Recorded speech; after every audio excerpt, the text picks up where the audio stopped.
अफसोस जिसके द्वारा वे आती है, जो किसी के लिए पाप का कारण बनता है, उसके लिए यही ठीक है कि उसके गले में भारी पत्थर लटकाकर समुद्र में डाल दिया जाए।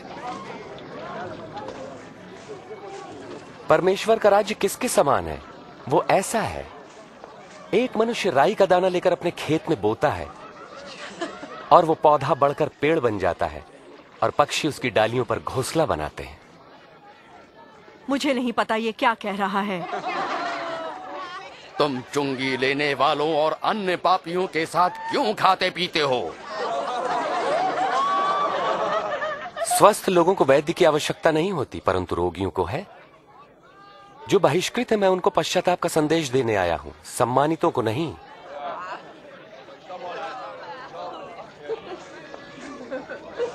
हमें स्वर्ग के राज्य के बारे में बताएं। क्या और भी कुछ है? ऐ मेरे लोगों, भयभीत ना हो। परम पिता की यह इच्छा है कि तुम्हें राज्य दें। अपना सब कुछ बेचकर पैसा गरीबों को दान कर दो और ऐसे बटुए बनाओ जो फटते नहीं। स्वर्ग में धन इकट्ठा करो जहां वो घटता नहीं, क्योंकि कोई चोर वहां नहीं पहुंच सकता, न ही कीड़ा उसे नष्ट कर सकता है। जहां तुम्हारा धन होगा वहीं तुम्हारा मन भी लगेगा।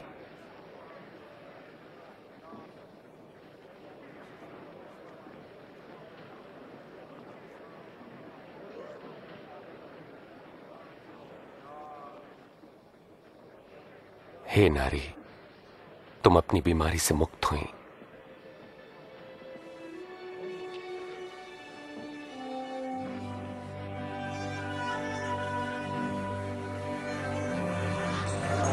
देखो, देखो ये चंगी हो गई। ये तो चमत्कार है। देखो ये चंगी हो गई। आओ देखो। परमेश्वर की महिमा हो। 18 साल। परमेश्वर आपको सुखी रखे। हफ्ते में 6 दिनों तक हम काम कर सकते हैं, तो चंगाई के लिए हम इनमें से किसी भी दिन आ सकते हैं, मगर विश्राम के दिन नहीं। अरे कपटियों, क्या विश्राम के दिन तुम में से हर कोई अपने गधे या बैल को खोलकर उन्हें पानी पिलाने नहीं ले जाता? और यहां पर यह स्त्री जो अब्राहम के वंश से है, जो 18 वर्ष तक शैतान के बंधन में थी, क्या विश्राम के दिन उसे मुक्त करना उचित न था?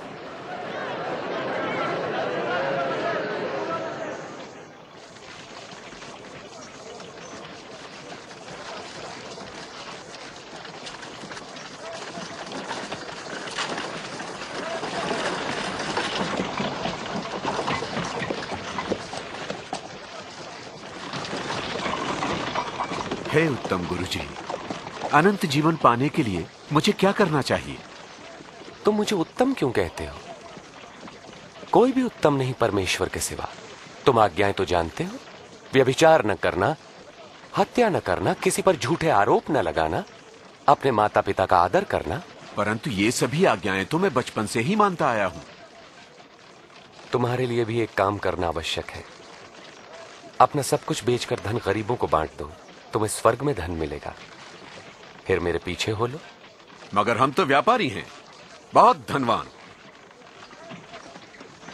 धनवान का परमेश्वर के राज्य में प्रवेश कितना कठिन है। धनवान के लिए परमेश्वर के राज्य में प्रवेश मुश्किल है, जबकि ऊंट का सुई के नाके से निकलना सहज है। तो फिर कौन मुक्ति पा सकता है? जो मनुष्य के लिए असंभव है, वो परमेश्वर के लिए संभव है। वास्तव में कहां होगा ये परमेश्वर का राज्य? परमेश्वर का राज्य प्रकट रूप से नहीं आता। कोई ये नहीं कह सकता कि देखो ये यहां है या वहां है, क्योंकि परमेश्वर का राज्य तुम में है। वो समय आएगा जब तुम परमेश्वर के पुत्र के आगमन का दिन देखना चाहोगे, पर देख ना पाओगे। जैसे बिजली आकाश की एक ओर से दूसरी ओर तक प्रज्वलित होती है, वैसे ही परमेश्वर का पुत्र भी प्रकट होगा। परंतु पहले उसे बहुत दुख उठाना होगा और इस युग के लोग उसका तिरस्कार करेंगे।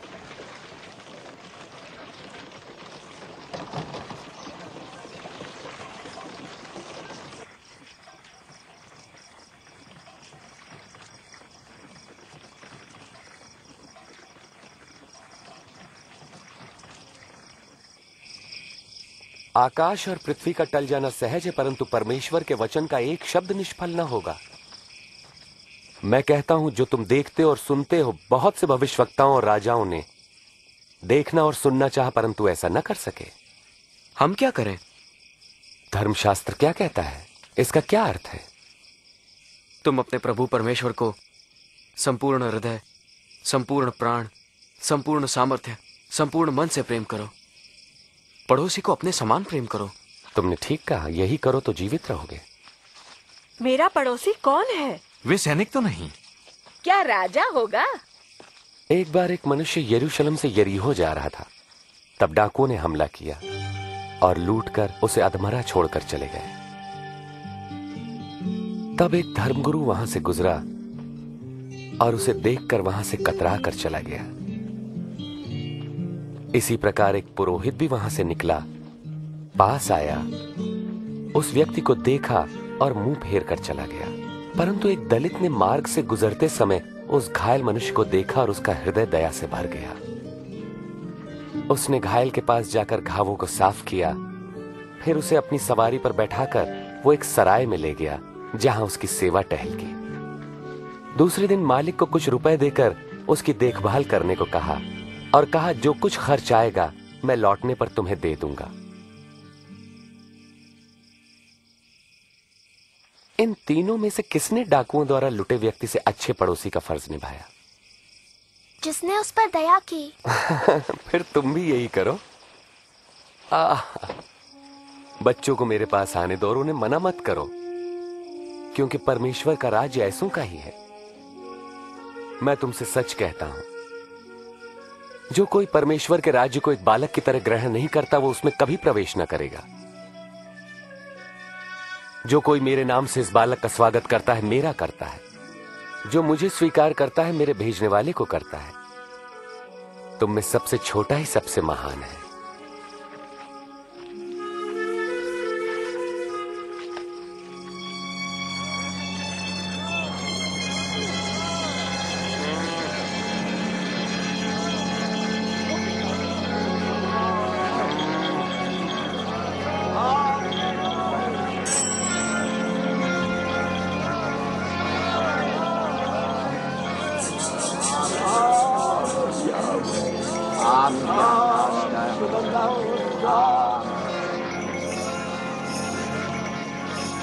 यहाँ क्या हो रहा है? कौन जा रहा है? नासरत के यीशु यहाँ से जा रहे हैं।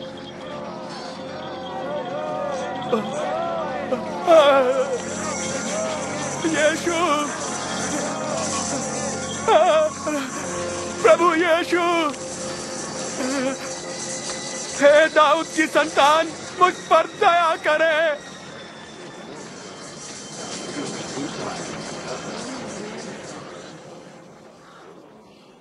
मैं तुम्हारे लिए क्या करूं? मैं फिर से देखना चाहता हूं।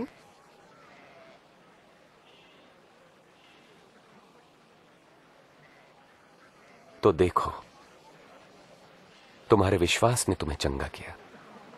मैं देख सकता हूं, मुझे दिखाई पड़ रहा है, मैं देख रहा हूं। यीशु,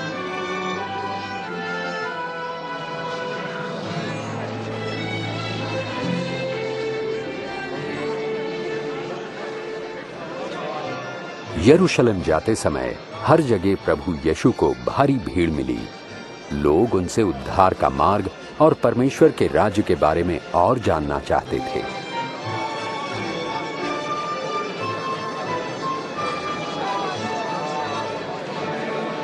ये मनुष्य भविष्यवक्ता है।